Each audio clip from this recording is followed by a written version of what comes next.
Pero kwento mo, Pio, bakit may background ka?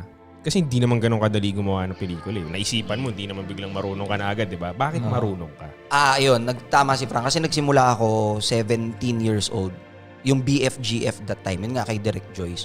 So, siguro... BFGF? Ano yun parang sitcom Okay. sa TV5. Kasama ko si Kian Cipriano. First time niya ring umakting doon, si Calia Lily. Si Kian Cipriano, love team to nila ni Alex Gonzaga. Tapos parang ako yung ka-love triangle. Kasi si Alex Gonzaga doon, katulong. Si Buwanang katulong ni Kian Cipriano. Tapos ako yung ka-textmate na Jejemon, na rapper. No? So, doon nagsimula. So, from there, nung 17 ako, down to tumagal ng 10 years na rumaraket-raket ako sa acting, yan, sa Bagman, madami, Miss Granny. As in, supporting role, kahit anong role, kahit gwardiya, nakakabasa na pala ako, naging security guard ako ron. Naging passion ko yung acting eh. Kasi kumakawala ka dun sa karakter o sa buhay mo na kung anong meron ka. Minsan makakalimutan mo siya eh, ng sandaling oras kapag gumaganap ka dun sa character mo, no? Kasi kailangan mong iwan yun eh.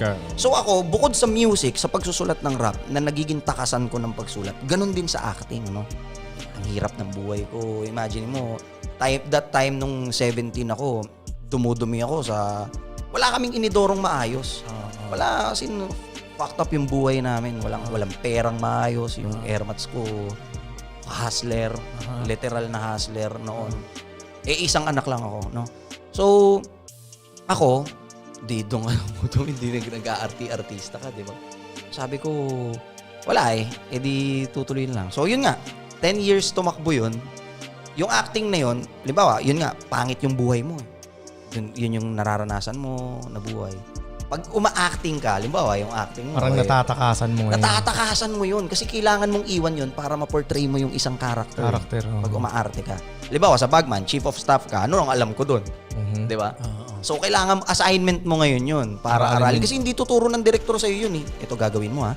Kailangan ganito yung hand gestures mo. Ito yung mga mannerism mo. Yung mga nuances mo. So, yung mga ganun. For example, yun nga, chief of staff ka. Di ko naman alam yung ganung buhay. So, i-research mo siya ngayon. So, pinag-aralan mo pa talaga? Oo. Mayroon din akong isang special sa akin na naganapan ko, yung Allergy in Love. Kay Cholo Barreto tsaka kay Chi Filomeno.